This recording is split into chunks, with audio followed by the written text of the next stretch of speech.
13 हंस अवतार द्वारा ब्रह्मपुत्रों के प्रश्नों के उत्तर। इस अध्याय में भगवान कृष्ण उद्धव से बतलाते हैं कि किस तरह मनुष्य इंद्रिय तृप्ति से अभिभूत होकर प्रकृति के 3 गुणों द्वारा बंध जाते हैं और इन गुणों का परित्याग कैसे किया जाता है। तत्पश्चात भगवान यह बतलाते हैं कि वे किस प्रकार ब्रह्मा तथा सनकादि मुनियों के समक्ष हंस के रूप में प्रकट हुए तथा उन्हें अनेक गुझे बातें बतलाईं। सत्तो, रजो तथा तमो, ये 3 गुण भौतिक बुद्धि से संबद्ध हैं, आत्मा से नहीं। मनुष्य को चाहिए कि वह सतोगुण द्वारा रजो तथा तमोगुणों को जीते और तब शुद्ध सतोगुण में कर्म करते हुए सतोगुण से भी परे चला जाए। सतोगुणी वस्तुओं की संगति करने से सतोगुण में पूरी तरह स्थित हुआ जा सकता है। तीनों गुण विभिन्न प्रकार के शास्त्र, जल, स्थान, समय, कर्म से लाभान्वित होने वालों, कर्म की प्रकृति, जन्म, ध्यान, मंत्र, संस्कार संबंधी अनुष्ठानों इत्यादि द्वारा अपने प्रभाव को बढ़ाते हैं। विवेक के अभाव में मनुष्य अपनी पहचान शरीर से करता है, फलस्वरूप कष्ट उत्पन्न करने वाला रजोगुण सामान्यतया सात्विक स्थिति में रहने वाले मन पर छा जाता है। जो जो मन निर्णय तथा संदेह के कार्य करता है, त्यों त्यों यह इंद्रिय तृप्ति की असह्य लालसा उत्पन्न करता है। रजोगुण की उत्कंठाओं से मोहित अभागे व्यक्ति अपनी इंद्रियों के दास बन जाते हैं। यद्यपि वे जानते रहते हैं कि उन्हें कर्म का अंतिम फल कष्ट के रूप में मिलेगा, किंतु वे ऐसा सकाम कर्म किए बिना रह नहीं पाते। दूसरी ओर विवेकशील व्यक्ति अपने को इंद्रिय विषयों से विरक्त रखता है और उपयुक्त वैराग्य द्वारा शुद्ध भक्ति की शरण में जाता है। ब्रह्मा जी का अपना कोई भौतिक कारण नहीं होता, वे सारे जीवों को सृष्टि के कारण हैं और समस्त देवताओं में सर्वप्रधान हैं। तो भी उन्हें जो कार्य करने पड़ते हैं उसके कारण उनका मन विचलित रहता है। इसलिए जब उनके मन से उत्पन्न सनक इत्यादि पुत्रों ने इंद्रिय तृप्ति की इच्छाएं दूर करने के साधनों के विषय में पूछा, तो वे उनका उत्तर नहीं दे पाए। इस विषय में अंतर्दृष्टि प्राप्त करने के उद्देश्य से जब वे भगवान की शरण में गए, तो वे हंस अवतार के रूप में उनके समक्ष प्रकट हुए। भगवान हंस ने आत्मा, चेतना की विभिन्न दशाओं, जागृत, सुप्त, सुषुप्त तथा संसार पर विजय पाने के साधनों के बारे में उपदेश दिया। भगवान के इन वचनों को सुनकर सनकादि ऋषियों के सारे संशय दूर हो गए और उन्होंने ज्ञान भगवत प्रेम में शुद्ध भक्ति से उनकी पूजा को।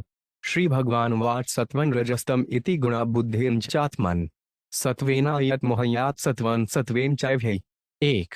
भगवान ने कहा, भौतिक प्रकृति के 3 गुण जिनके नाम सत्तो, रजो तथा तमोगुण हैं, भौतिक बुद्धि से संबद्ध होते हैं, आत्मा से नहीं। सत्वगुण के विकास से मनुष्य रजो तथा तमोगुणों को जीत सकता है एवं दिव्य सत्व के अनुशीलन से वह अपने को भौतिक सत्व से भी मुक्त कर सकता है। तात्पर्य, भौतिक जगत में सत्य कभी शुद्ध रूप में नहीं रहता, अतः यह सामान्य ज्ञान है कि भौतिक स्तर पर कोई भी निजी प्रेरणा के बिना कार्य नहीं करता। भौतिक जगत में सतत सदैव कुछ न कुछ रजो तथा तमोगुण से मिश्रित रहता है, जबकि कि शुद्ध सत्व सिद्धि के मुक्त पद को बताता है। भौतिक रूप से मनुष्य ईमानदार तथा दयालु होने पर गर्वित रहता है, किंतु पूर्ण रूपेण कृष्ण भावना भावित हुए बिना मनुष्य ऐसा सत्य बोलता है जो अंततः महत्वपूर्ण नहीं होता और वह ऐसी दया दिखलाता है जो अंततः व्यर्थ होती है। क्योंकि कालक्रम से सारी स्थितियां तथा व्यक्ति भौतिक मंच से हटते जाते हैं, अतएव हमारी तथाकथित दया तथा सत्य ऐसी स्थितियों पर लागू होते हैं जो अधिकाल तक विद्यमान नहीं रहेंगे। वास्तविक सत्य शाश्वत है और असली दया लोगों को नित्य सत्य पर स्थित करता है। फिर भी सामान्य व्यक्ति के लिए भौतिक सत्वत का अनुशीलन कृष्ण भावनामृत के मार्ग में प्रारंभिक अवस्था ही हो सकता है। उदाहरणार्थ, श्रीमद् भागवत के 10वें स्कंद में कहा गया है कि जो व्यक्ति मांस खाने का आदी है वह भगवान कृष्ण को लीलाओं को नहीं समझ सकता, किंतु सत्वगुण के अनुशीलन से मनुष्य शाकाहारी बन सकता है और कृष्ण भावनामृत की दिव्य विधि को समझ सकता है। क्योंकि भगवद गीता में यह स्पष्ट रूप में कहा गया है कि भौतिक गुण निरंतर चक्कर लगाते हैं, अतएव सत्वगुण के उच्च पद का लाभ दिव्य पद पर पहुंचने के लिए उठाना चाहिए, अन्यथा काल चक्र के घूमने पर वह भौतिक अज्ञान के अंधकार में पुनः चला जाएगा। सत्वाधमो भवेदुदात पुंसो मदक्ति लक्षण सात्विकोपास्या सत्वंत तो धर्म प्रवर्ते। 2। जब जीव प्रबल रूप से सत्वगुण में स्थित हो जाता है तो मेरी भक्ति के लक्षणों से युक्त धार्मिक सिद्धांत प्रधान बन जाते हैं। जो वस्तुएं पहले से सत्वगुण में स्थित हैं, उनके अनुशीलन से सत्वगुण को प्रबल बनाया जा सकता है और इस तरह धार्मिक सिद्धांतों का उदय होता है। तात्पर्य, चूंकि प्रकृति के तीनों गुण श्रेष्ठता के लिए लगातार झगड़ते रहते हैं, तो फिर यह कैसे संभव है कि सत्वगुण रजोगुण तथा तमोगुण को दबा दे। भगवान कृष्ण यहाँ पर बतलाते हैं कि किस तरह कोई व्यक्ति सत्वगुण में स्थिर बन सकता है, जिससे स्वतः धार्मिक सिद्धांतों का उदय होता है। भगवद गीता के 14वें अध्याय में भगवान कृष्ण ने सत्व, रजो तथा तमोगुणी वस्तुओं का विस्तार से वर्णन किया है। इस प्रकार शुद्ध सत्वगुण में भोजन, मनोभाव, कार्य, मनोरंजन आदि का चुनाव करने से मनुष्य उसी गुण में स्थित रहता जाता है। सत्वगुण की उपयोगिता यह है कि इससे धार्मिक सिद्धांतों का जन्म होता है, जिनका लक्ष्य तथा जिनका लक्षण कृष्ण भक्ति है। ऐसी भगवत भक्ति के बिना सत्वगुण व्यर्थ तथा माया का दूसरा पहलू मात्र माना जाता है। वृद्धात शब्द यह स्पष्ट संकेत करता है कि मनुष्य को विशुद्ध सत्य के पद को प्राप्त करना चाहिए। वृद्धात शब्द वृद्धि का सूचक है और वृद्धि को तब तक नहीं रोकना चाहिए जब तक प्रौढ़ता न आ जाए। सत्व की पूर्ण प्रौढ़ता विशुद्ध सत्य कहलाती है, जिसमें अन्य किसी गुण का लेश मात्र भी नहीं रहता। शुद्ध सत्व में सारा ज्ञान स्वतः प्रकट होता है और मनुष्य सरलता से कृष्ण के साथ अपने शाश्वत प्रेम संबंध को समझ सकता है। धर्म का यही असली अर्थ और अभिप्राय है। इस प्रसंग में श्रील मध्वाचार्य इंगित करते हैं कि सत्वगुण की वृद्धि से धर्म पुष्ट होता है और धर्म के पुष्ट होने से सत्वगुण प्रबल बनता है। इस तरह मनुष्य आध्यात्मिक सुख में ऊंचे उठता जाता है। धर्मो रजस्तमोहयात्मत्व वृद्धिर्नुत्तम आशु उन्नशति तनपुलो हाथर्म भेहते। 3 सत्वगुण से प्रबलित धर्म रजो तथा तमोगुण के प्रभाव को नष्ट कर देता है। जब रजो तथा तमोगुण परास्त हो जाते हैं तो उनका मूल कारण, जो कि अधर्म है, तुरंत ही नष्ट हो जाता है। आगमो 5 पै प्रजादेश कालय कर्म च जन्म ध्यान मंत्रोदत संस्कारो दशयते गुण हेतव। 4 शास्त्रों के गुण, जल, बच्चों या जनता से संगति, स्थान विशेष, काल, कर्म, जन्म, ध्यान, मंत्रोच्चार तथा संस्कार के अनुसार प्रकृति के गुण भिन्न भिन्न प्रकार से प्रधानता प्राप्त करते हैं। तात्पर्य, ऊपर जो 10 वस्तुएं गिनाई गई हैं, उनमें उत्तम तथा अधम गुण हैं, अतएव उनकी पहचान सत्व, रज अथवा तम के रूप में की गई है। सात्विक शास्त्र, शुद्ध जल, सात्विक मैत्री इत्यादि का चुनाव करके सत्वगुण में वृद्धि की जा सकती है। मनुष्य को चाहिए कि इन 10 वस्तुओं में से किसी भी ऐसी वस्तु से बचे जो प्रकृति के किसी निम्न गुण द्वारा दूषित होने वाली हो। तत्त सात्विक में वैशा यद्यद्बुधा प्रचक्षते निंदन्ति ताम संततद्राज संतदुपेक्षितम। 75 अभी मैंने जिन 10 वस्तुओं का उल्लेख किया है, उनमें से जो सात्विक वस्तुएं हैं उनकी प्रशंसा तथा संस्तुति, जो तामसिक हैं उनकी आलोचना तथा बहिष्कार, एवं जो राजसिक हैं उनके प्रति उपेक्षा का भाव उन मुनियों द्वारा व्यक्त किया गया है जो वैदिक ज्ञान में पटु हैं। सात्विकानेव सेवेत पुमरान सत्व विवृद्ध है ततो धर्मस्ततो ज्ञान यावत् स्मृतिर्पूर्णम। 6 जब तक मनुष्य आत्मा विषयक प्रत्यक्ष ज्ञान को पुनरुज्जीवित नहीं कर लेता और प्रकृति के 3 गुणों से उत्पन्न भौतिक शरीर तथा मन से मोहमयी पहचान को हटा नहीं देता, तब तक उसे सत्वगुणी वस्तुओं का अनुशीलन करते रहना चाहिए। सत्वगुण के बढ़ाने से वह स्वतः धार्मिक सिद्धांतों को समझ सकता है और उनका अभ्यास कर सकता है। ऐसे अभ्यास से दिव्य ज्ञान जागृत होता है। तात्पर्य, जो व्यक्ति सत्वगुण का अनुशीलन करना चाहता है, उसे निम्नलिखित बातों पर विचार करना चाहिए। उसे ऐसे शास्त्रों का अध्ययन करना चाहिए जो मनमाने चिंतन तथा इंद्रिय तृप्ति से विरक्ति को शिक्षा देते हैं, न कि भौतिक अज्ञान बढ़ाने वाले अनुष्ठानों तथा मंत्रों की शिक्षा देने वाले शास्त्रों का। ऐसे भौतिकतावादी शास्त्र भगवान पर ध्यान न देने के कारण मूलतः नास्तिक होते हैं। उसे अपनी प्यास बुझाने तथा शरीर को स्वच्छ रखने के लिए शुद्ध जल ग्रहण करना चाहिए। भक्त को सुगंधित जल, इन, शराब इत्यादि का प्रयोग करने की आवश्यकता नहीं है, क्योंकि ये सभी जल के प्रदूषित रूप हैं। उसे ऐसे व्यक्तियों की संगति करनी चाहिए जो संसार से विरक्ति का अनुशीलन करते हैं, न कि उन व्यक्तियों से जिनके चरित्र पापमय हों या जो भौतिकतावादी आसक्ति में जकड़े हों। उसे एकांत स्थान में रहना चाहिए जहां वैष्णवों के बीच भक्ति का अभ्यास और चर्चा की जाती हो। उसे व्यस्त राजमार्गों, दुकानों, खेल के स्थानों के प्रति तत्क्षण आकृष्ट नहीं होना चाहिए। जहां तक समय का संबंध है, उसे प्रातः 4 बजे उठना चाहिए और शुद्ध ब्राह्म मुहूर्त का उपयोग कृष्ण भावनामृत में अग्रसर होने में करना चाहिए। इसी तरह उसे अर्धरात्रि जैसे समय के पापूर्ण प्रभाव से बचना चाहिए, जिसमें भूत प्रेत तथा असुर सक्रिय रहते हैं। जहां तक कर्म का संबंध है, उसे अपने नियत कर्म करने चाहिए, आध्यात्मिक जीव के विधि विधानों का पालन करना चाहिए और अपनी सारी शक्ति पुण्य कर्मों में लगानी चाहिए। समय को व्यर्थ के या भौतिक कार्यों में नहीं बिताना चाहिए, जिनकी आधुनिक समाज में भरमार है। उसे प्रामाणिक गुरुवार से दीक्षा रूपी दूसरा जन्म लेकर तथा हरे कृष्ण मंत्र का उच्चारण सीख कर सत्वगुणी जीवन बनाना चाहिए। उसे किसी राजसी अथवा तामसी अवैध योग्य के धार्मिक संप्रदाय में दीक्षा नहीं लेनी चाहिए। उसे भगवान का ध्यान समस्त यज्ञों के भोक्ता के रूप में करना चाहिए। इसी तरह उसे महान भक्तों तथा संत पुरुषों के जीवनों का ध्यान करना चाहिए। उसे कामुक स्त्रियों तथा ईर्ष्यालु मनुष्यों का ध्यान नहीं करना चाहिए। जहां तक मंत्रों की बात है, उसे श्री चैतन्य महाप्रभु का उदाहरण सामने रखकर हरे कृष्ण मंत्र का कीर्तन करना चाहिए। उसे अन्य गीत, काव्य या माया की प्रशंसा वाले मंत्रों का कीर्तन नहीं करना चाहिए। उसे अपनी आत्मा शुद्ध करने के लिए संस्कार संपन्न करने चाहिए, न कि अपने परिवार को भौतिक आशीर्वाद प्राप्त कराने के लिए। जो व्यक्ति सत्वगुण को बढ़ाता है, वे निश्चय ही धर्म में स्थिर हो जाता है और उसमें स्वतः ज्ञानोदय होता है। ज्ञान के बढ़ने पर मनुष्य शाश्वत आत्मा तथा परमात्मा भगवान कृष्ण को समझने में समर्थ होता है। इस तरह तीन गुणों से उत्पन्न स्थूल तथा सूक्ष्म शरीरों के कृत्रिम आरोपण से आत्मा मुक्त हो जाता है। आध्यात्मिक ज्ञान जीव को आच्छादित करने वाली भौतिक उपाधियों को भस्म कर देता है और तब मनुष्य का असली शाश्वत जीवन प्रारंभ होता है। वेणुसड्डर्श जो वह निदग्धवा शामयति तद्नम एवं गुण व्यत्यजो दे शामयति तत्की 7। बांस के जंगल में कभी कभी वायु बांस के तनों में रगड़ उत्पन्न करती है और ऐसी रगड़ से प्रज्वलित अग्नि उत्पन्न हो जाती है जो अपने जन्म के स्रोत बांस के जंगल को ही भस्म कर देती है। इस प्रकार अग्नि अपने ही कर्म से स्वतः प्रशमित हो जाती है। इसी तरह प्रकृति के भौतिक गुणों में होड़ तथा पारस्परिक क्रिया होने से स्थूल तथा सूक्ष्म शरीर उत्पन्न होते हैं।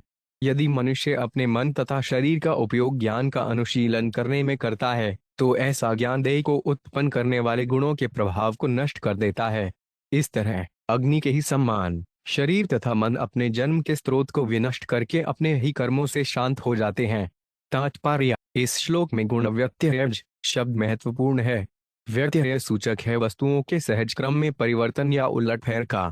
श्रील भक्ति सिद्धांत सरस्वती ठाकुर ने व्यत्यय को धारणा को संस्कृत के पर्यायवाची शब्द वैषम्य से वर्णित किया है, जो असमानता का सूचक है। अत गृण व्यत्ययज शब्द से यह समझा जाता है कि शरीर तीन भौतिक गुणों के अस्थायी संबंधों से उत्पन्न होता है और ये गुण सर्वत्र परिवर्तनशील अनुपातों में विद्यमान रहते हैं। इन गुणों के बीच निरंतर संघर्ष चलता है। कभी कभी अच्छा व्यक्ति काम से पीड़ित होता है और कभी कभी कामुक व्यक्ति सब कुछ त्याग कर विश्राम चाहता है। अज्ञानी व्यक्ति कभी कभी अपने दूषित जीवन से ऊब जाता है और कामुक व्यक्ति कभी कभी तमोगुणी आदतों में लीन रहता है। इस तरह गुणों में पारस्परिक संघर्ष के कारण मनुष्य संसार भर में अपने कर्म द्वारा एक के बाद दूसरा शरीर धारण करके घूमता रहता है। कहा गया है कि विविधता भोग की जनी है, अतएव गुणों की विविधता से यह आशा बंधती है कि बद्ध जीव को बदली परिस्थितियों में दुख तथा निराशा से सुख तथा आशा का संचार हो सकता है। किंतु यदि किसी को सुख मिल भी जाए तो तुरंत ही वह गुणों के अनिवार्य प्रवाह के द्वारा विचलित कर दिया जाएगा। श्रीकदवाच विदंती मर्त्या प्रायन विषान पद्माब्दाम तथापि भुजंगते कृष्ण तत्कथम शक्राजवत। 8। श्री उद्धव ने कहा, हे कृष्ण, सामान्यतया मनुष्य यह जानते हैं कि भौतिक जीवन भविष्य में महान दुख देता है, फिर भी वे भौतिक जीवन का भोग करना चाहते हैं। हे प्रभु, यह जानते हुए भी वे किस तरह कुत्ते, गधे या बकरे जैसा आचरण करते हैं। तात्पर्य: भौतिक जगत में भोग की मानक विधियां हैं यौन, धन तथा मिथ्या प्रतिष्ठा। ये सब बहुत ही कष्ट के बाद प्राप्त होती हैं और अंत में समाप्त हो जाती हैं। भौतिक जीवन में व्यस्त व्यक्ति वर्तमान काल में कष्ट पाता है और उसे जन्म मृत्यु के चक्र से उबरने की कोई संभावना नहीं दिखती।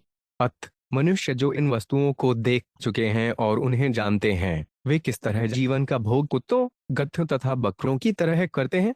प्राय कुत्ता कुतिया के पास संभोग की इच्छा से जाता है, किंतु हो सकता है कि कुतिया आकृष्ट न हो और वह दांत दिखाकर उसे काटने दौड़, तो भी वह किश्चित संभोग के लिए पीछे लगा रहता है।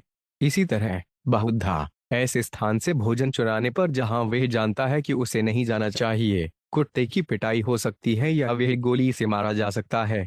गधा गधी के प्रति अत्यधिक आकृष्ट रहता है, किंतु प्राय गधी उसे दुलत्ती मारती है। इसी तरह गधे का मालिक मुट्ठी भर घास देकर जो बेचारा गधा कहीं से भी प्राप्त कर सकता है, उस पर भारी बोझा लादता है। बकरा प्राय वध करने के लिए पाला जाता है और वधशाला में लाए जाने पर भी वह बकरी के साथ यौन सुख प्राप्त करने का निर्लज्जता से प्रयास करता है। इस तरह मारे पीटे वध किए जाने के भय के बावजूद पशु अपनी मूर्खतापूर्ण इंद्रिय तृष्टि में लगे रहते हैं। भला कोई शिक्षित व्यक्ति इस तरह का गहित जीवन बिताना चाहेगा जिसमें पशुओं जैसा ही फल प्राप्त होना है? यदि सत्वगुण के अनुशीलन से मनुष्य का जीवन सुख, प्रकाश तथा भावी फल से परिपूर्ण हो, तो कोई रजो तथा तमोगुणों का अनुशीलन क्यों करना चाहेगा? यही उद्धव का प्रश्न है। श्री भगवान वाचमित्ययथा बुद्धि प्रमतस्य यथा हृदि उत्सपीति रजो घोरतत्व वैकारिकम मनः। नौ रजो युक्तस्थ मनस सद्भल्प सविकल्पक्य ततः कामो गुण ध्यान आहुसः स्यादिद्विदुर्मते। 10 भगवान ने कहा, हे उद्धव, बरुद्धि रहित व्यक्ति सर्वप्रथम अपनी झूठी पहचान भौतिक शरीर तथा मन के साथ करता है, और जब किसी की चेतना में ऐसा मिथ्या ज्ञान उत्पन्न हो जाता है तो महान कष्ट का कारण भौतिक काम, विषय वासना उस मन में व्याप्त हो जाता है जो स्वभाव से सात्विक होता है। तब काम द्वारा दूषित मन भौतिक उन्नति के लिए तरह तरह की योजनाएं बनाने में एवं बदलने में लीन हो जाता है। इस प्रकार सदैव गुणों का चिंतन करते हुए मूर्ख व्यक्ति असम भौतिक इच्छाओं से पीड़ित होता रहता है। तात्पर्य, जो लोग इंद्रिय तृप्ति भोगना चाहते हैं वे वास्तव में बुद्धिमान नहीं हैं, यद्यपि वे अपने को सर्वाधिक बुद्धिमान मानते हैं। यद्यपि ऐसे मूर्ख लोग अनेक पुस्तकों, गीतों, समाचार पत्रों, टेलीविजन कार्यक्रमों, नगर समितियों इत्यादि में उनकी आलोचना करते हैं, किंतु वे क्षण भर भी भौतिक जीवन से अपने को विलग नहीं कर पाते। जिस विधि से मनुष्य माया में असहाय होकर बंधा होता है उसका स्पष्ट वर्णन यहाँ पर हुआ है। भौतिकतावादी व्यक्ति सदैव यही सोचता रहता है, ओह कितना अच्छा मकान है, काश मैं इसे खरीद सकता, अथवा कितनी सुंदर है यह खड़ी, काश मैं इसका स्पर्श कर सकता, या यह कितना अच्छा पद है, काश मैं इस पर आसीन हो सकता। संकल्प सविकल्प है यह सूचित करता है कि भौतिकतावादी व्यक्ति अपने भौतिक भोग को बढ़ाने के लिए सदैव नई नई योजनाएं बनाता रहता है या पुरानी योजनाओं में संशोधन करता रहता है। यद्यपि अपने अच्छे क्षणों में वे भौतिक जीवन को दुख से भरा हुआ स्वीकार करता है। जैसा कि सांख्य दर्शन में बतलाया गया है, मन की उत्पत्ति सत्वगुण से होती है और मन की सहज शांत अवस्था कृष्ण का शुद्ध प्रेम है, जिसमें कोई मानसिक विक्षोभ, निराशा या द्विधा नहीं रहती। मन को कृत्रिम रूप से रजो या तमोगुण में नीचे ले जाया जाता है, जिसमें मनुष्य कभी भी तुष्ट नहीं रहता। करोति काम वशग कर्माण्य विजितेन्द्रिय दुखोदरकाणी संपश्यन रजो वेगवी मोहितः। 11 जो भौतिक इंद्रियों को वश में नहीं करता वे भौतिक इच्छाओं के वशीभूत हो जाता है, और इस तरह वे रजोगुण की प्रबल तरंगों से मोहग्रस्त हो जाता है। ऐसा व्यक्ति भौतिक कर्म करता रहता है, यद्यपि उसे स्पष्ट दिखता है कि इसका फल भावी दुख होगा। रजस्तमोभ्यां यद्यपि विद्वान विक्षिप्तधि पुनः अतंद्रितो मनोयुण जनंदो सहष्टिन सजते।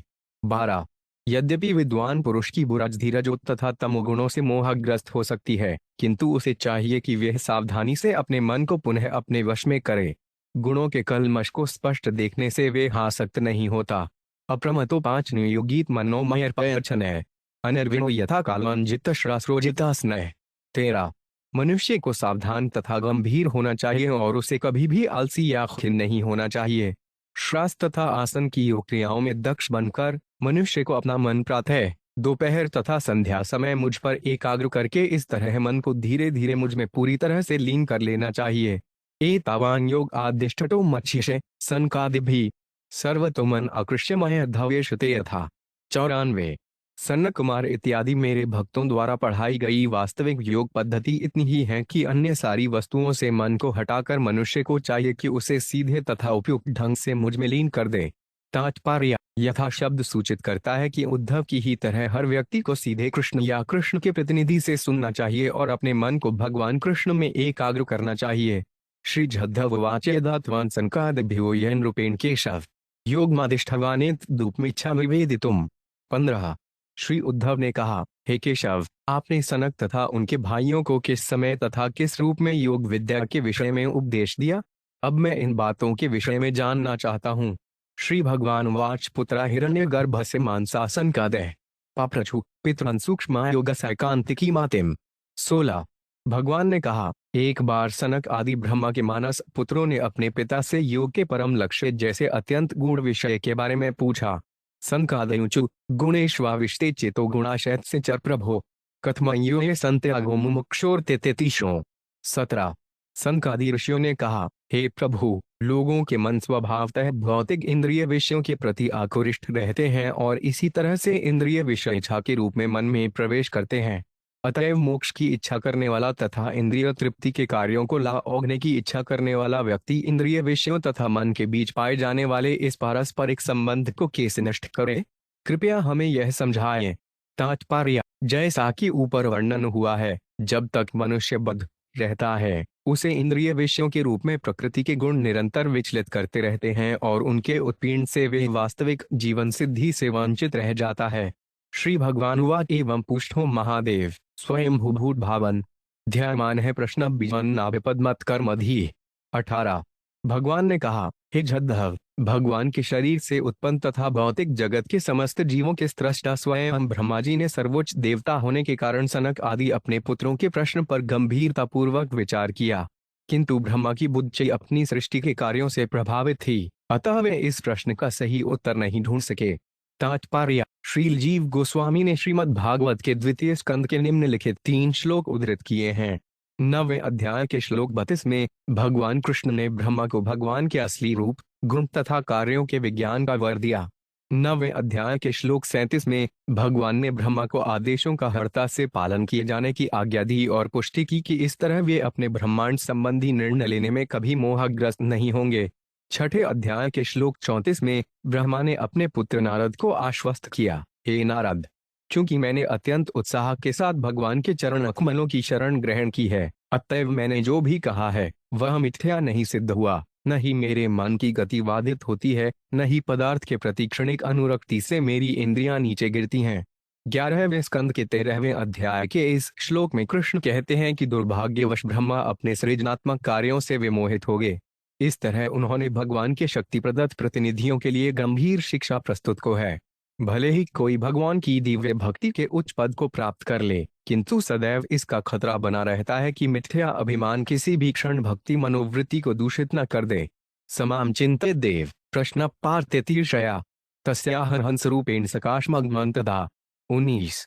बहाजी उस प्रश्न का उत्तर पाना चाह रहे थे जो उन्हें उद्विग्न कर रहा था, अतएव उन्होंने अपना मन भगवान में स्थिर कर दिया।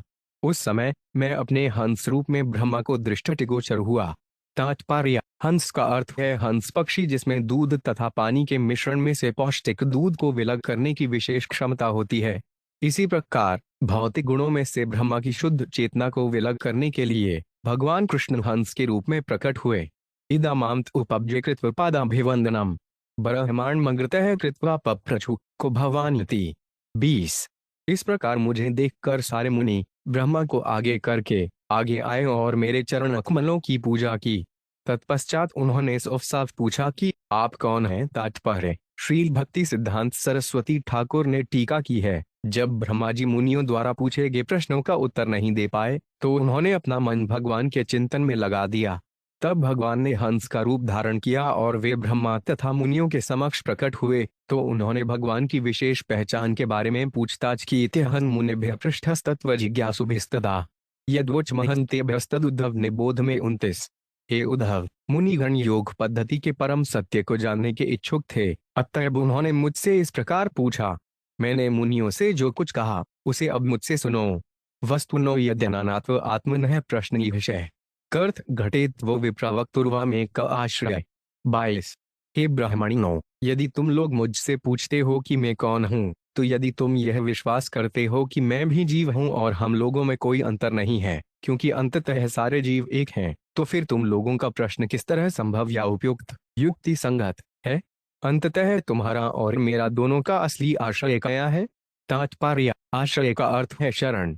भगवान कृष्ण के इस प्रश्न का कि हमारा वास्तविक आश्रय या शरण क्या है, यह अर्थ है कि हमारी परम प्रकृति या स्वाभाविक स्थिति क्या है। किए बिना ऐसा इसलिए है क्योंकि अपनी सहज स्थिति प्राप्त किए बिना कोई प्राणी रुकता या संतुष्ट नहीं होता। यहाँ यह उदाहरण दिया जा सकता है कि भले ही कोई सारे जगत का भ्रमण कर ले, किंतु अंत में अपने घर लौटने पर ही संतुष्ट होता है। इसी प्रकार रोता हुआ बालक अपनी माता के द्वारा आलिंगन किए जाने पर ही चुप होता है। अपनी तथा ब्राह्मणों की शरण अथवा आश्रय के विषय में पूछते हुए भगवान हर जीव की नित्य स्वाभाविक स्थिति को सूचित कर रहे हैं। यदि कृष्ण भी जीव कोटि में होते और उनके समेत सारे जीव एक समान होते, तो फिर एक जीव द्वारा ऐसा प्रश्न करने और दूसरे द्वारा उत्तर देने का कोई गंभीर प्रयोजन न होता। जो उच्च पद पर होता है, केवल वही महत्वपूर्ण प्रश्नों का उत्तर दे सकता है। यह प्रश्न किया जा सकता है कि प्रामाणिक गुरुवार अपने शिष्य के सारे प्रश्नों का उत्तर देता है, फिर भी गुरुवार जीव कोटि में होता है। इसका उत्तर यह है कि प्रामाणिक गुरुवार अपनी ओर से नहीं अपितु उन भगवान की ओर से बोलता है, जो विष्णु कोटि में है। जीवात्मा के रूप में बोलने वाला तथाकथित गुरुवार व्यर्थ होता है और गंभीर प्रश्नों के सार्थक उत्तर देने में अक्षम होता है। अत मुनियों का यह प्रश्न कि को भगवान आप कौन है, बताता है कि भगवान नित्य व्यष्टि पुरुष हैं। चूंकि ब्रह्मा आदि मुनियों ने भगवान को नमस्कार किया और उनकी पूजा अटिरी आका तकी, इसलिए यह भाव है कि वे भगवान हैं। इस ब्रह्मांड के आदि प्राणी ब्रह्मा ने भगवान के अतिरिक्त अन्य किसी जीव को प्रिय नहीं माना। भगवान कृष्ण का असली प्रयोजन योग की पूर्णता को बतलाना है, जिसे मुनिगण जानने के इच्छुक थे। दिव्य ज्ञान प्राप्त हो जाने पर मन तथा इंद्रिय विषयों का पारस्परिक आकर्षण समाप्त हो जाता है। आध्यात्मिक मन विषय वासनाओं को वस्तुओं के प्रति आकृष्ट नहीं होता। इस तरह मन को आध्यात्मिक बनाने से भौतिक जीवन स्वतः ही शिथिल पड़ जाता है। मुनियों के प्रश्न के औचित्य के बारे में पूछने से भगवान गुरुवार का पद ग्रहण करते हुए अमूल्य उपदेश देने को तैयारी कर रहे हैं। किसी को प्रामाणिक गुरुवार से द्वेष नहीं रखना चाहिए, विशेष रूप से तब जबकि गुरुवार भगवान हों, जैसा कि यहाँ पर ब्रह्मा तथा सनक कुमार आदि मुनियों से भगवान हंस बोल रहे हैं। पशरणात्मकेषु भूतेषु समानेषु चर वस्तुत को भवानिति वह प्रश्नो वाचारंभोहानर्थक है। तेज यदि तुम लोग मुझसे यह प्रश्न पूछ कर कि आप कौन हैं भौतिक देह की बात करना चाहते हो, तो मैं यह इंगित करना चाहूंगा कि सारे भौतिक देह पृथ्वी, जल, अग्नि, वायु तथा आकाश, इन 5 तत्वों से मिलकर बने हैं। इसलिए तुम लोगों को इस प्रकार पूछना चाहिए था, आप 5 कौन हैं। यदि तुम लोग यह मानते हो कि सारे भौतिक देह एक असमान तत्वों से बने होने से अंततः एक हैं, तो भी तुम्हारा प्रश्न निरर्थक है, क्योंकि एक शरीर से दूसरे शरीर में भेद करने में कोई गंभीर प्रयोजन नहीं है। इस तरह ऐसा लगता है कि मेरी पहचान पूछकर तुम लोग ऐसे शब्द बोल रहे हो जिनका कोई वास्तविक अर्थ या प्रयोजन नहीं है। तात्पर्य श्रील विश्वनाथ चक्रवर्ती ठाकुर ने इस श्लोक की व्याख्या इस प्रकार की है। पिछले श्लोक में भगवान कृष्ण ने यह दिखलाया है कि यदि मुनियों ने यह निर्विशेष दर्शन स्वीकार किया है कि सारे जीव अंततः एक समान है, तो उनका यह प्रश्न आप कौन है निरर्थक है, क्योंकि एक जीव को दूसरे से पृथक करने का कोई दार्शनिक आधार नहीं रह जाता। इस श्लोक में भगवान पंच तत्वों से बने शरीर से झूठी पहचान का खंडन करते हैं। यदि मुनिगण शरीर को आत्मा मान बैठे हैं, तो उनका प्रश्न निरर्थक है, क्योंकि तब उन्हें यह पूछना चाहिए था कि आप 5 कौन हैं। यदि मुनियों ने यह उत्तर दिया होता कि यद्यपि शरीर पंच तत्वों से बना है और ये पांचों मिलकर एक अद्वितीय वस्तु बनाते हैं, तो भगवान ने पहले ही समानीश उच्च वस्तुत कहकर इसका उत्तर दे दिया है। मनुष्यों, देवताओं, पशुओं इत्यादि के शरीर एक जैसे 5 तत्वों से बने होते हैं और अनिवार्य रूप से एक समान होते हैं। इसलिए आप कौन हैं यह प्रश्न निरर्थक है। इसलिए कोई चाहे यह सिद्धांत माने कि सारे जीव अंततः एक समान है अथवा सारे जीव अपने भौतिक शरीरों से अभिन्न है, दोनों ही स्थितियों में मुनियों का प्रश्न निरर्थक है। मुनिगण यह तर्क कर सकते हैं कि विद्वानों में भी अनेक विषयों के बारे में प्रश्न पूछना और उनका उत्तर देना सामान्य जीवन का अंग है। मुनिगण यह इंगित कर सकते थे कि भगवान कृष्ण ने भी विप्रा है ब्राह्मण तथा वह तुम्हारे प्रश्न कहकर उनमें अंतर किया है। इस तरह यह देखा जाता है कि भगवान भी प्रश्नोत्तर की सामान्य प्रथा को मानते हैं। इस तर्क का उत्तर देने के लिए भगवान कहते हैं वाचारंभोहानर्थक। भगवान कहते हैं ब्राह्मण कहकर तुम लोगों को मेरा संबोधित किया जाना शब्द आडंबर है, यदि हम अंततः भिन्न नहीं हैं। मैंने तो तुम्हारे आने का स्वागत किया है, इसलिए यदि हम अंततः एक हैं, तो न तो मेरे कथन न ही तुम्हारे प्रश्न का कोई अर्थ है। अतएव मुझसे पूछे गए तुम्हारे प्रश्न से मैं इस निष्कर्ष पर पहुंचा हूं कि तुम लोग अधिक बुद्धिमान नहीं हो। तो फिर तुम परम ज्ञान को क्यों जानना चाहते हो? क्या तुम सभी उद्विग्न नहीं हो? इस संबंध में श्रील मध्वाचार्य इंगित करते हैं कि मुनियों का प्रश्न उपयुक्त नहीं था, क्योंकि उन्होंने अपने पिता ब्रह्मा को भगवान हंस के चरण कमलों की पूजा करते देखा था। क्योंकि उनके गुरुवार तथा पिता हंस की पूजा कर रहे थे, अतः उन्हें तुरंत ही भगवान के पद को समझ लेना चाहिए था। इस तरह उनका प्रश्न निरर्थक है। मनसा वचसा ह्रिया गुहमते उन्नर्पिने ये अहमेव नमतो 5 यदिति बुद्धिर्ध्वमर्णसा। 24। इस जगत में मन, वाणी, आंखों या अन्य इंद्रियों के द्वारा जो भी अनुभव किया जाता है वह एकमात्र मैं हूँ, मेरे अतिरिक्त कुछ भी नहीं है। तुम सभी लोग तथ्यों के सीधे विश्लेषण से इसे समझो। तात्पर्य: भगवान कृष्ण पहले ही बता चुके हैं कि यदि मुनिगण सारे जीवों को एक मानते हैं या जीव को उसका शरीर मानते हैं तो उनका यह प्रश्न कि आप कौन हैं अनुपयुक्त है। अब भगवान इस धारणा का खंडन करते हैं कि वे इस जगत की प्रत्येक वस्तु से परे तथा भिन्न परमेश्वर रूप हैं। आधुनिक नास्तिक दार्शनिक यह प्रचार करते हैं कि ईश्वर ने इस जगत की सृष्टि की और फिर छुट्टी कोई ठोस ले ली। उनके अनुसार ईश्वर का इस जगत से कोई ठोस संबंध नहीं है, न ही वे मानवीय व्यापारों में हस्तक्षेप करते हैं। अंततः वे यह दावा करते हैं कि ईश्वर इतने महान हैं कि उन्हें जाना नहीं जा सकता, इसलिए ईश्वर को समझने में समय नहीं गंवाना चाहिए। ऐसे मूर्खतापूर्ण विचारों का खंडन करने के लिए ही यहाँ पर भगवान बतलाते हैं कि प्रत्येक वस्तु उनकी शक्ति का अंश है, इसलिए वे किसी वस्तु से भिन्न नहीं है। भगवान से पृथक होकर कोई वस्तु विद्यमान नहीं रह सकती। इस तरह प्रत्येक वस्तु भगवान की प्रकृति में हाथ बटाती है, यद्यपि कुछ वस्तुएं श्रेष्ठ होती हैं और कुछ निकृष्ट। भगवान मुनियों के प्रश्नों में विरोधाभासों की ओर संकेत करते हैं। यदि भगवान सर्वोच्च हों भी तो वे अपनी सृष्टि से भिन्न नहीं हैं, अतएव आप कौन हैं इस प्रश्न का कोई अर्थ नहीं है। हम स्पष्ट देख सकते हैं कि भगवान आध्यात्मिक ज्ञान की गंभीर विवेचना के लिए मार्ग प्रशस्त कर रहे हैं। गुणेष्वाविष्टे चेतो गुणाशयत से चर प्रजा जीवस्य देह उभयन गुणाश्रेतो मदात्मनः। 25। हे पुत्रो, मन की सहज प्रवृत्ति भौतिक इंद्रिय विषयों में प्रविष्ट करने की होती है और इसी तरह इंद्रिय विषय मन में प्रवेश करते हैं। किंतु भौतिक मन तथा इंद्रिय विषय दोनों ही उपाधियां मात्र हैं जो मेरे अशुभ आत्मा को प्रच्छन्न करती हैं। तात्पर्य: हंसावतार के रूप में भगवान कृष्ण ब्रह्मा के पुत्रों के सरल से प्रश्न आप कौन हैं में विरोधाभासों के बहाने मुनियों को पूर्ण आध्यात्मिक ज्ञान की शिक्षा देने की तैयारी कर रहे हैं, किंतु पहले वे जीवन की दो भ्रांत धारणाओं का कि सारे जीव एक समान हैं और जीव अपने बाह्य या सूक्ष्म शरीर से अभिन्न है खंडन कर देते हैं। भगवान कृष्ण उस कठिन प्रश्न का उत्तर देते हैं जिसने ब्रह्मा को भी चक्कर में डाल दिया था। श्रील विश्वनाथ चक्रवर्ती ठाकुर के अनुसार ब्रह्मा के पुत्र इस प्रकार सोच रहे थे, हे प्रभु, यदि यह वास्तव में सच है कि हम मूर्ख हैं तो फिर भी आपने यह कहा है कि आप ही सर्वस्व हैं, क्योंकि आपकी शक्ति के अंशरूप में ही सारी वस्तुएं हैं। इसलिए आप ही मन तथा इंद्रिय विषय भी हैं और हमारे प्रश्न का विषय भी यही है। भौतिक इंद्रिय विषय मन के कार्यों में सदा ही प्रवेश करते हैं और इसी तरह मन भौतिक इंद्रिय विषयों के भीतर प्रवेश करता है। इसलिए यह उचित ही है कि हम आपसे वह विधि पूछें जिससे इंद्रिय विषय मन में प्रवेश न करें और न मन इंद्रिय विषयों में प्रवेश करें। कृपा करके हमें उत्तर दें। भगवान इसका उत्तर इस प्रकार देते हैं, हे पुत्रों, यह तथ्य है कि मन भौतिक इंद्रिय विषयों में प्रवेश करता है और इंद्रिय विषय मन में प्रवेश करते हैं। इस तरह यद्यपि जीव मेरे अंश हैं और मेरे ही समान नित्य चेतन हैं और जीव का नित्य स्वरूप मेरे ही समान आध्यात्मिक है, किंतु बंध जीवन में जीव अपने ऊपर मन तथा इंद्रिय विषयों को थोप लेता है जो आत्मा की बाह्य उपाधियों के समान कार्य करते हैं। चूंकि मन तथा इंद्रिय विषयों में अन्योन्य क्रिया स्वाभाविक है, अतः ऐसे पारस्परिक आकर्षण को रोकने का प्रयास कैसे किया जा सकता है? चूंकि मन तथा भौतिक इंद्रिय विषय व्यर्थ हैं, अतएव इनका परित्याग करना चाहिए और इस तरह तुम सभी लोग स्वतः भौतिक द्वैत से मुक्त हो सकोगे। श्री श्रीधर स्वामी इंगित करते हैं कि मन का लक्षण यह है कि उसमें अपने को ही परम कर्ता तथा भोक्ता मानने की प्रवृत्ति होती है। स्वाभाविक है कि ऐसी गर्णित मनोवृत्ति से कोई भी व्यक्ति असहाय होकर इंद्रिय विषयों द्वारा आकृष्ट कर लिया जाता है।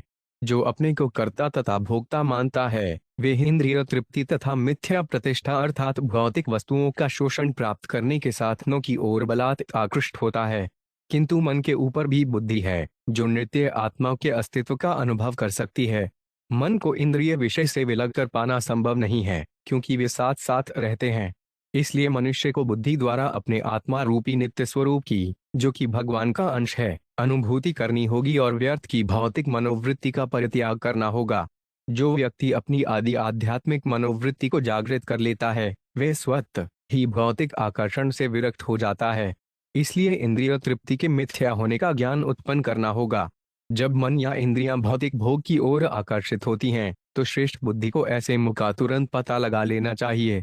इस तरह मनुष्य को अपनी मनोवृत्ति को शुद्ध बनाना चाहिए। भगवत भक्ति से ऐसी विरक्ति तथा बुद्धि स्वतः जागृत होती हैं और अपने आदि आध्यात्मिक स्वरूप को भली भांति जानकर मनुष्य शुद्ध चेतना में उचित रूप से स्थित होता है। गुणेषु चाविशचितम भीषण गुण सेव्या गुणाश्न चित्त प्रभवा मधुपुभ्यां त्यजेतु। 26। जिस व्यक्ति ने यह जानकर कि वह मुझसे भिन्न नहीं है, मुझे प्राप्त कर लिया है, वह अनुभव करता है कि मन निरंतर इंद्रिय तृप्ति के कारण इंद्रिय विषयों में रमा रहता है और भौतिक वस्तुएं मन के भीतर स्पष्टतया स्थित रहती हैं। मेरे दिव्य स्वभाव को समझ लेने के बाद वह मन तथा इसके विषयों को त्याग देता है। तात्पर्य: भगवान पुन कहते हैं कि मन को उसके विषयों से पृथक कर पाना अत्यंत कठिन है, क्योंकि मन अपने को मूल रूप से हर वस्तु का कर्ता तथा भोक्ता मानता है। किंतु यह समझ लेना होगा कि मन को त्यागने का अर्थ यह नहीं है कि सारे मानसिक कार्यकलाप त्याग दिए जाएं, अपितु इसका अर्थ है मन को शुद्ध बनाना और अपनी प्रबुद्ध मनोवृत्ति को भगवत भक्ति में लगाना। क्योंकि मन तथा इंद्रियां सनातन से इंद्रिय विषयों के संसर्ग में रहे हैं, अतएव मन के लिए अपने विषयों को त्याग पाना कैसे संभव है, क्योंकि ये विषय ही उसके अस्तित्व के आधार हैं। इतना ही नहीं कि मन भौतिक वस्तुओं के पास पहुंच जाता है, बल्कि मन की इच्छाओं के कारण भौतिक वस्तुएं मन से बाहर नहीं रह सकती। इस प्रकार मन तथा इंद्रिय विषयों के मध्य विलगाव न तो संभव है, न ही इससे कोई लाभ है। यदि कोई अपने को सर्वश्रेष्ठ मानकर भौतिक मनोवृत्ति रखता है, तो वे इंद्रिय तृप्ति को दुख का कारण मानकर उसका परित्याग कर सकता है, किंतु वे ऐसे कृत्रिम पद पर बना नहीं रह सकता, न ही ऐसे परित्याग से कोई काम सड़ने वाला है। भगवान के चरण कमलों की शरण में गे बिना कोरे वैराग्य से इस भौतिक जगत से उद्धार नहीं होने वाला है। जिस तरह सूर्य की किरणें सूर्य की अंश हैं, उसी तरह सारे जीव भगवान के अंश हैं। जब जीव अपनी पहचान भगवान के अंश के रूप में करते हुए उसी में लीन हो जाता है, तो वह वास्तव में बुद्धिमान बन जाता है और मन तथा इंद्रिय विषयों का परित्याग कर देता है। इस श्लोक में मदरूप शब्द भगवान के रूप, गुण, लीला तथा संज्ञों में मन को लीन करने का सूचक है। ऐसे आनंदमय ध्यान में मग्न होकर मनुष्य को भगवान की भक्ति करनी चाहिए। इससे स्वतः ही इंद्रिय तृप्ति का प्रभाव दूर हो जाएगा। जीव में अपने आप मन तथा इंद्रिय विषयों से अपनी झूठी पहचान त्याग पाने को शक्ति नहीं होती, किंतु अपने को भगवान का अंश सेवक मानकर भगवान को पूजा करने से वे भगवान की शक्ति से दीप्त होकर अज्ञान के अंधकार को भगा सकता है। जागृत स्वनः सुषुप्तां च गुणतो बुद्धिवृत्तय तासां विलक्षणो जीवः साक्षित्वेन विनिश्चित। 27। जगना, सोना तथा गहरी नींद ये बुद्धि के तीन कार्य है और प्रकृति के गुणों द्वारा उत्पन्न होते हैं। शरीर के भीतर का जीव इन तीनों अवस्थाओं से भिन्न लक्षणों द्वारा सुनिश्चित होता है, अतः वे उनका साक्षी बना रहता है। तात्पर्य: आत्मा को भौतिक जगत से कोई सरोकार नहीं होता, उसका इससे कोई स्थायी या प्राकृतिक संबंध नहीं होता। असली वैराग्य का अर्थ है सूक्ष्म तथा स्थूल पदार्थ से भ्रामक पहचान का परित्याग। सुषुप्तम सूचक है स्वप्न या चेतन कार्यकलाप से रहित नींद का। इन तीन अवस्थाओं का वर्णन भगवान ने इस प्रकार किया है: सत्ताजायरण विद्या द्रज सस्वन्मादिशेत प्रस्वापम तम सजंतो स्तुर्य त्रिषु संततग। मनुष्य को जान लेना चाहिए कि जागृत अवस्था सतोगुण से उत्पन्न होती है, स्वप्नावस्था रजोगुण से और गहरी स्वप्न रहित नींद तमोगुण से उत्पन्न होती है। चौथा तत्व जो कि शुद्ध चेतना है, इन तीनों से भिन्न है और इन सबों में व्याप्त है। भागवत 25 नवंबर 20। असली स्वतंत्रता का अर्थ है साक्षित्वेन, अर्थात मुख्य कार्यों का साक्षी बनकर रहना। ऐसी लाभप्रद अवस्था कृष्ण भावनामृत उत्पन्न होने से प्राप्त होती है। यह संसूति बंधो पांची अमात्मनो गुण वृत्तिदय मयि तुरे स्थितो जन्मा त्यागस्तक गुण चरित साम। 28। आत्मा भौतिक बुद्धि के बंधन में बंधी है, जो उसे प्रकृति के मोहमय गुणों से निरंतर लगाए रहती है। लेकिन मैं चेतना की चौथी अवस्था जागृत, स्वप्न तथा सुषुप्त से परे हूँ। मुझ में स्थित होने पर आत्मा को भौतिक चेतना का बंधन त्याग देना चाहिए।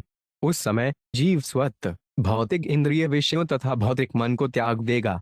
तात्पर्य: अब भगवान कृष्ण उन विशिष्ट प्रश्नों का उत्तर देते हैं जिन्हें मुनियों ने आरंभ में ब्रह्मा के समक्ष रखा था। अंततः आत्मा को भौतिक इंद्रिय विषयों तथा प्रकृति के गुणों से कुछ भी लेना देना नहीं रहता, लेकिन मनुष्य द्वारा भौतिक शरीर से अपनी झूठी पहचान बनाने के कारण ही प्रकृति के गुणों को मनुष्य को मोहमय कार्यों में लगाने के लिए शक्ति मिलती है।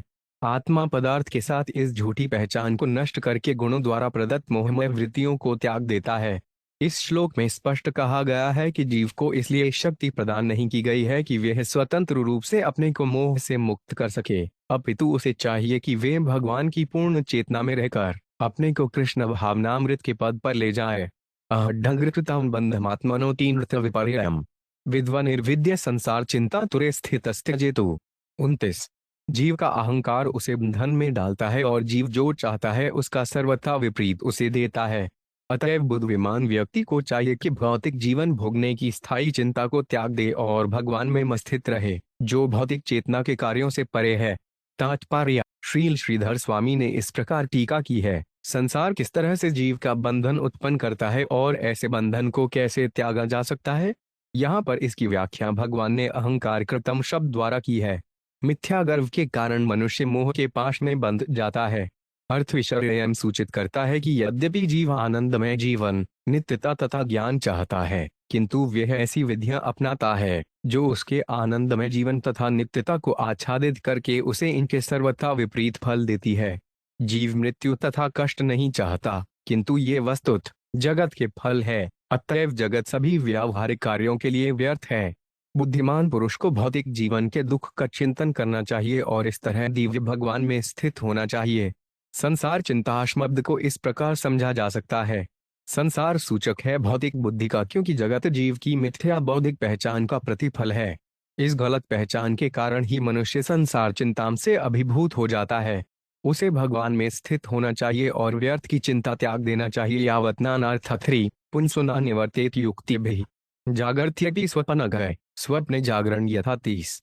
मनुष्य को चाहिए कि मेरे आदेशों के अनुसार वे अपना मन मुझ में स्थिर करें, किंतु यदि वह हर वस्तु को मेरे भीतर न देखकर जीवन में अनेक प्रकार के अर्थ तथा लक्ष्य देखता रहता है, तो वे जगते हुए भी अपूर्ण ज्ञान के कारण वास्तव में स्वप्न देखता रहता है, जिस तरह वे यह स्वप्न देखे कि वे स्वप्न से जग गया है।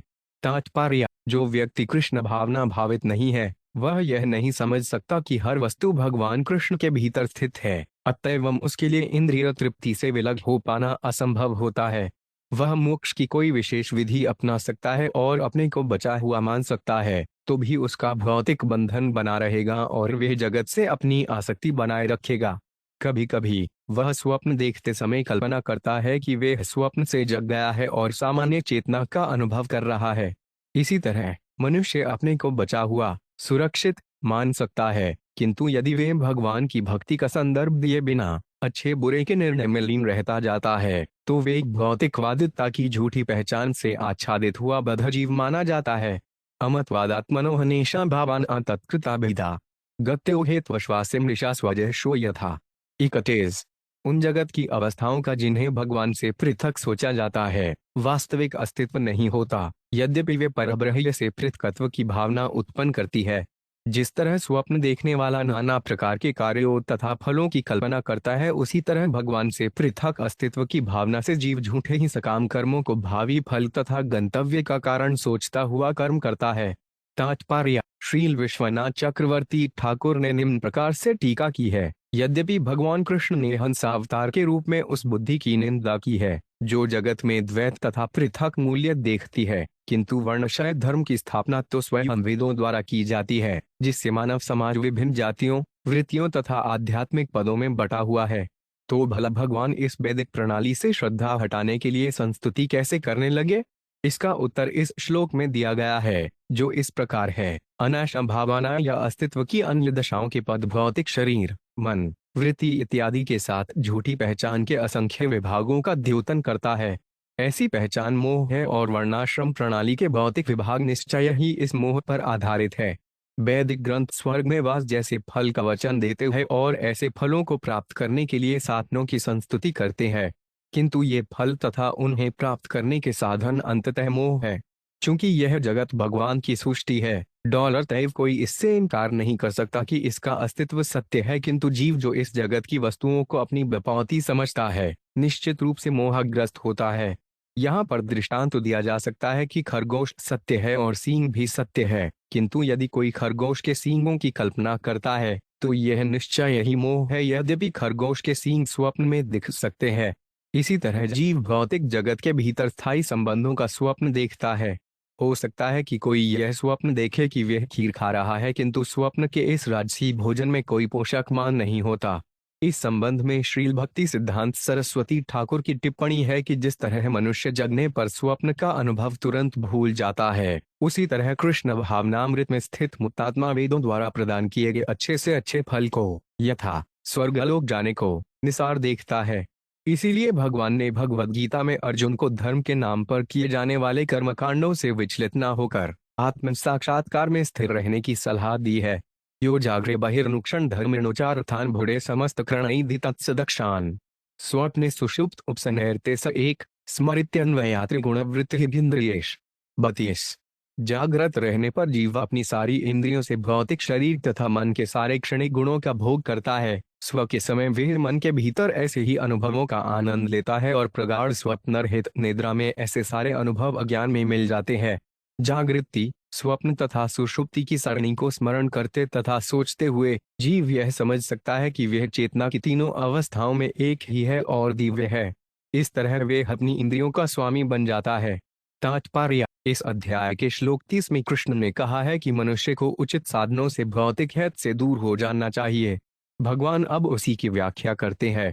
मनुष्य को चाहिए कि पहले चेतना की उपर्युक्त तीनों अवस्थाओं पर विचार करें और तब आत्मा के रूप में अपनी दिव्य स्थिति को समझे। मनुष्य बालपन, कैशोर, युवावस्था, मध्यावस्था, प्रौढ़ावस्था तथा वृद्धावस्था का अनुभव करता है और इन अवस्थाओं में लगातार जगते तथा स्वप्न देखते हुए वस्तुओं का अनुभव करता है। इसी तरह सतर्क बुद्धि से मनुष्य प्रगाढ़ निद्रा के समय चेतना के अभाव को समझ सकता है। इस तरह बुद्धि द्वारा वे चेतना के अभाव का अनुभव कर सकता है। यह तर्क किया जा सकता है कि जागृत अवस्था में इंद्रियां अनुभव करती है, जबकि स्वप्न के समय मन अनुभव करता है। किंतु भगवान यहाँ पर यह कहते हैं, जीव ही इंद्रियों तथा मन का स्वामी है, यद्यपि वह क्षणिक रूप से उनके प्रभाव में आ जाता है। कृष्ण भावनामृत से मनुष्य अपने मन तथा इंद्रियों का स्वामी बन सकता है।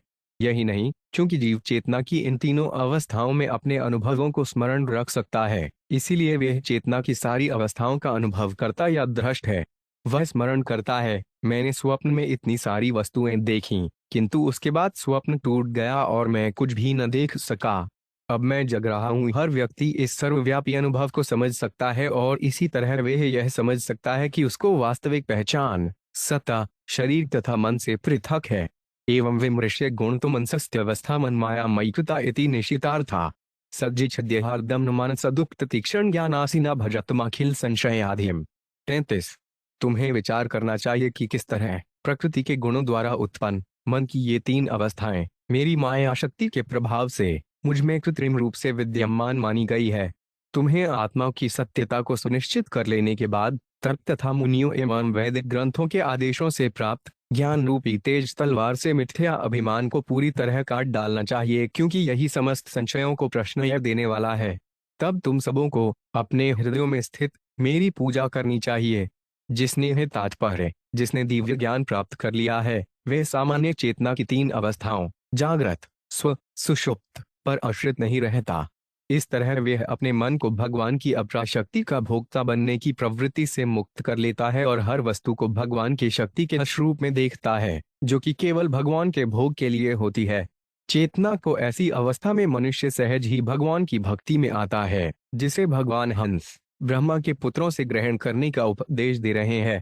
ईक्षितविद रमिध्वन मनसो विलासन विनष्टक तिलोलमला तचकम। विज्ञान में एक मूर्धेव विभाति माया स्वप्नस्त्रिधा गुण विसर्गकृत विकल्प। 34।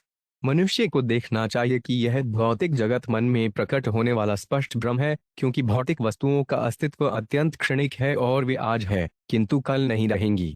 इनकी तुलना लुकाट के घुमाने से बने लाल रंग के गोले से की जा सकती है। आत्मा स्वभाव से एक ही विशुद्ध चेतना के रूप में विद्यमान रहता है, किंतु इस जगत में वे अनेक रूपों और अवस्थाओं में प्रकट होता है। प्रकृति के गुण आत्मा की चेतना को जागृत, सुप्त तथा सुषुप्त इन तीन अवस्थाओं में बांट देते हैं, किंतु ये अनुभूति की ऐसी विविधताएं वस्तुत माया है और इनका अस्तित्व स्वप्न की ही तरह होता है। तात्पर्य: अब भगवान मन तथा इंद्रिय विषयों की मायामय योनिय क्रिया को लांघने की एक अतिरिक्त विधि बताते हैं। लाज का अर्थ है कूदना या नाचना। यहाँ पर मनसोई विलासय यह सूचित करता है कि मन ऊपरी तौर पर एक जीवन धारणा से दूसरी में कूद फांद मचाता है, किंतु हमारी मूल चेतना एक है, विज्ञानम एक है। अतएव मनुष्य को जगत के आज यहाँ कल वहाँ स्वभाव का ठीक से अध्ययन करना चाहिए और अपने को माया की विविधता से अलग कर लेना चाहिए। इरिष्ठिम ततः प्रतिनिवर्त्य निवृत्त तृष्णस्तरिष्णी भवे निज सुखानुभवो निरीह है। संदर्शिते कपचयदीद्मवस्तुब्धया त्यक्त भ्रमाय न भवेत् स्मृतिरान्यशातातु। 37। भौतिक वस्तुओं के क्षणिक भ्रामक स्वभाव को समझ लेने के बाद और अपनी इष्टि को भ्रम से हटा लेने पर मनुष्य को निष्काम रहना चाहिए। आत्मा के सुख का अनुभव करते हुए मनुष्य को भौतिक बोलचाल तथा कार्यकलाप त्याग देने चाहिए। यदि कभी वह भौतिक जगत को देखे तो उसे स्मरण करना चाहिए कि यह परम सत्य नहीं है, इसीलिए इसका परित्याग किया गया है। ऐसे निरंतर स्मरण से मनुष्य अपनी मृत्यु पर्यंत पुनः भ्रम में नहीं पड़ेगा। तात्पर्य: भौतिक शरीर का पालन करने के लिए भोजन करना तथा सोना तो पड़ता ही है। इस तरह मनुष्य को कभी कभी भौतिक जगत तथा अपने शरीर के मामलों में दखल देना पड़ता है। ऐसे अवसरों पर उसे यह स्मरण करना चाहिए कि भौतिक जगत सत्य नहीं है, इसीलिए कृष्ण भावना भावित होने के लिए इसका परित्याग किया गया है। निरंतर ऐसा स्मरण करने, अपने आप में आध्यात्मिक आनंद का भोग करने तथा मन, वाणी अथवा शरीर के किसी भी कार्यकलाप से विलग होने से मनुष्य भौतिक भ्रम, माया में नहीं पड़ेगा। शील भक्ति सिद्धांत सरस्वती ने इस प्रकार टीका की है: भगवान की माया में रहते हुए जीव को इंद्रिय तृप्ति की हर चिंता का परित्याग कर देना चाहिए और निजी भोग के लिए कोई भी कार्य नहीं करना चाहिए। प्रत्युत उसे भगवत भक्ति के माध्यम से आध्यात्मिक आनंद की खोज करनी चाहिए। भगवान कृष्ण के साथ अपने संबंध को फिर से जोड़ने पर वह समझ सकेगा कि निजी भोग के लिए किसी वस्तु को स्वीकार करने से अनुरक्ति उत्पन्न होगी और इस तरह वह माया के द्वारा विमोहित कर लिया जाएगा। क्रमश आध्यात्मिक शरीर विकसित करने से मनुष्य जगत के अंदर किसी वस्तु को भोगना नहीं चाहेगा। देह च नश्वरम व स्थितमुत्थितम व सिद्धो न पश्यति यतो 5 ध्यग्मत स्वरूपम दैवाद पेतमत एव साधुपेतम वासो यथा परिकृतम मदिराम दांद। 36। जिस प्रकार शराब पिया हुआ व्यक्ति यह नहीं देख पाता कि उसने कोट पहना है या कमीज, उसी तरह जो व्यक्ति आत्म साक्षात्कार में पूर्ण है और जिसने अपना नित्य स्वरूप प्राप्त कर लिया है, वह यह नहीं देखता कि नश्वर शरीर बैठा हुआ है या खड़ा है। हाँ, यदि ईश्वर की इच्छा से उसका शरीर समाप्त हो जाता है या उसे नया शरीर प्राप्त होता है, तो स्वरूप सिद्ध व्यक्ति उसे उसी तरह नहीं देखता जिस तरह शराबी अपनी बाह्य वेशभूषा को नहीं देखता। तात्पर्य: जिस कृष्ण भावना भावित व्यक्ति ने अपना आध्यात्मिक स्वरूप प्राप्त कर लिया है, वे इस जगत में इंद्रिय तृप्ति को अपना जीवन लक्ष्य नहीं मानता। वह निरंतर भगवान की सेवा में लगा रहता है और जानता रहता है कि नश्वर शरीर तथा चंचल मन भौतिक है। वह कृष्ण भावनामृत की उत्तम बुद्धि द्वारा भगवान की सेवा में लगा रहता है। इस श्लोक में शराबी व्यक्ति का सुंदर उदाहरण दिया गया है। यह सामान्य ज्ञान है कि सामाजिक गोष्ठियों में लोग शराब पीकर अपनी बाह्य चेतना खो देते हैं।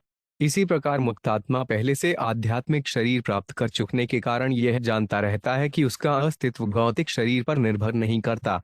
किंतु मुक्तात्मा शरीर को दंड नहीं देता, अपितु अपने भाग्य को ईश्वरेच्छा मानकर निरपेक्ष रहता जाता है। देहोष्पिदेवशग खल्लु कर्म यावत् स्वारंभकम प्रतिस्मीक्षत एवं सासु तसप्रपजलस्थिरूढ़स्मादयोग्य स्वान् पुनर्भजते प्रतिबुद्ध वस्तु। 37। भौतिक शरीर निश्चय ही विधाता के वश में रहता है, अतः यह शरीर तब तक इंद्रियों तथा प्राण के साथ जीवित रहता है जब तक उसका कर्म प्रभावशाली रहता है।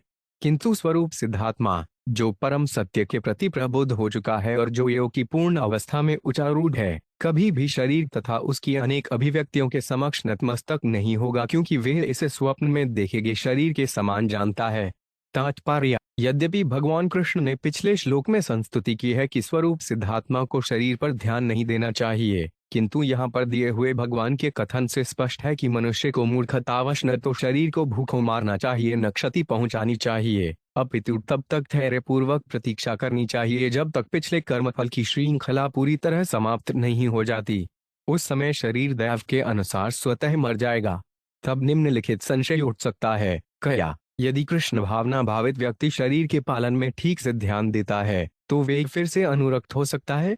भगवान कृष्ण यहाँ पर कहते हैं कि जो व्यक्ति भगवान कृष्ण को वास्तविक वस्तु के रूप में समझकर कृष्ण भावनामृत में ऊपर उठ चुका है, वे फिर से भौतिक शरीर की मोहमयी पहचान के आगे नहीं झुकता, क्योंकि यह तो स्वप्न में देखे हुए शरीर की तरह होता है। मयत दुक्तो विप्रागुहमायत साख्य योग्यो जानीतमागत यज्ञयुष्पद धर्म विवक्षया। 38। हे ब्राह्मणों, अब मैं तुम लोगों से सांख्य का वे गोपनीय ज्ञान बतला चुका हूँ, जिसके द्वारा मनुष्य पदार्थ तथा आत्मा में अंतर कर सकता है। मैंने तुम लोगों को अष्टांग योग का भी ज्ञान दे दिया है, जिससे मनुष्य ब्रह्म से जुड़ता है। तुम लोग मुझे भगवान विष्णु समझो, जो तुम लोगों के समक्ष वास्तविक धार्मिक कर्तव्य बताने की इच्छा से प्रकट हुआ है। तात्पर्य: ब्रह्मा के पुत्रों की श्रद्धा को बढ़ाने तथा अपनी शिक्षाओं की प्रतिष्ठा स्थापित करने के लिए अब भगवान कृष्ण अपने को भगवान विष्णु कहते हैं। वैदिक वाङ्मय में कहा गया है, यज्ञो वे विष्णु। सांख्य तथा अष्टांग योग समझाने के बाद अब वे मुनियों के इस मूल प्रश्न का उत्तर देते हैं कि आप कौन है। इस तरह ब्रह्मा तथा उनके पुत्रों को भगवान हंस ने ज्ञान प्रदान किया। अहं योगस्य साङ्ख्यस्य सत्यस्य तस्थतेजस् परायणम द्विज श्रेष्ठा त्रय कीर्तैर्दमस्य च। 39। हे श्रेष्ठ ब्राह्मणों, तुम लोग यह जानो कि मैं योग पद्धति, सांख्य दर्शन, सत्य, ऋत, तेज, सौंदर्य, यश तथा आत्मसंयम का परम आश्रय हूँ। तात्पर्य: श्रील श्रीधर स्वामी के अनुसार सत्यस्य तथा ऋतस्य पर्यायवाची शब्द है, जो क्रमशः धार्मिक सिद्धांतों का समुचित पालन तथा धर्म की विश्वसनीय प्रस्तुति को बतलाने वाले हैं। श्रील विश्वनाथ चक्रवर्ती ठाकुर इंगित करते हैं कि भगवान के प्रस्तुतिकरण से ब्रह्मा के पुत्र आश्चर्यचकित थे और सोच रहे थे, हमने कितना अद्भुत ज्ञान अभी अभी सुना। भगवान ने उनके आश्चर्य को पहचान कर यह श्लोक कहा, जिससे वे उन्हें समझ सके। मां भजन्ति गुणा सर्वे निर्गुणं निरपेक्षकम सुहृदं प्रियमात्मानं साम्यासराद्योड गुणा। 40। ऐसे सारे के सारे उत्तम दिव्य गुण, जैसे कि गुणों से परे होना, विरक्त, शुभचिंतक, अत्यंत प्रिय, परमात्मा, सर्वत्र समरूप से स्थित तथा भौतिक बंधन से मुक्त होना, जो कि गुणों के विकारों से मुक्त है, मुझमें शरण तथा पूजनीय वस्तु पाते हैं। तात्पर्य: चूंकि पिछले श्लोक में भगवान कृष्ण ने अपने उत्तम स्वभाव का वर्णन किया है, अतएव ब्रह्मा के पुत्रों ने यह सोचकर कि उन्होंने भगवान के मन में कुछ अहंकार ढूंढ लिया है, भगवान के पद के बारे में कुछ संदेह व्यक्त किया होगा। इसीलिए उन्होंने भगवान हंस द्वारा दिए गए आदेशों पर संदेह प्रकट किया होगा। ऐसी हिचकिचाहट की पूर्व कल्पना करते हुए इस श्लोक में भगवान तुरंत स्थिति स्पष्ट कर देते हैं। भगवान बतलाते हैं कि ब्रह्मा समेत सारे साधारण जीवों के विपरीत भगवान का दिव्य शरीर उनके नित्य आत्मा से भिन्न नहीं होता और उनमें मिथ्या अहंकार जैसा भौतिक गुण नहीं होता। भगवान का दिव्य रूप सच्चिदानंद रूप है और इस तरह निर्गुणम गुणों से परे है। क्योंकि भगवान माया द्वारा प्रदत्त तथा कथित भोग की सर्वथा उपेक्षा करते हैं, अतएव वे निरपेक्षकम कहलाते हैं और अपने भक्तों के सर्वश्रेष्ठ हितैषी होने से सुहृदम कहलाते हैं। प्रियम बतलाता है कि भगवान सर्वोच्च प्रेम के पात्र है और वे अपने भक्तों के साथ आश्चर्यजनक स्नेहिल संबंध स्थापित करते हैं। साम्य सूचित करता है कि भगवान निरपेक्ष तथा सभी भौतिक स्थितियों में विरक्त रहते हैं। ये तथा अन्य श्रेष्ठ गुण भगवान में शरण पाते हैं तथा पूज्य वस्तु मानते हैं, जो भौतिक उपाधियों पर ध्यान नहीं देते, अपितु अपनी शरण लेने वाले हरेक को कृपा का दान देते हैं। श्रीमद् भागवत 16 जनवरी 26-30 में माता भूमि ने भगवान के कुछ दिव्य गुण बताए हैं और भक्ति साहित्य सिंधु में अन्य गुण मिलते हैं। वस्तुत भगवान के गुण असीम हैं, किंतु यहाँ पर उनमें से थोड़े से गुण भगवान की दिव्य स्थिति को स्थापित करने के लिए दिए गए हैं। श्रील मध्वाचार्य ने काल संहिता से यह उदाहरण दिया है, देवताओं में दिव्य गुण पूर्ण रीति से नहीं पाए जाते, उनका ऐश्वर्य सीमित होता है, अतएव वे भगवान या परब्रह्म की पूजा करते हैं, जो समस्त भौतिक गुणों से मुक्त होने के साथ ही समस्त दिव्य गुणों से युक्त है। ये गुण उनके शरीर में विद्यमान रहते हैं। इति में चिन्ह संदेहा मुनयः सनकादय सभाजित्वा पर्याभक्त्यागृणत संस्तवः 491। भगवान कृष्ण ने आगे कहा, हे उद्धव, इस प्रकार मेरे वचनों से सनक इत्यादि मुनियों के सारे संदेह नष्ट हो गए। दिव्य प्रेम तथा भक्ति के साथ मेरी पूजा करते हुए उन्होंने उत्तम स्तुतियों द्वारा मेरी महिमा का गान किया।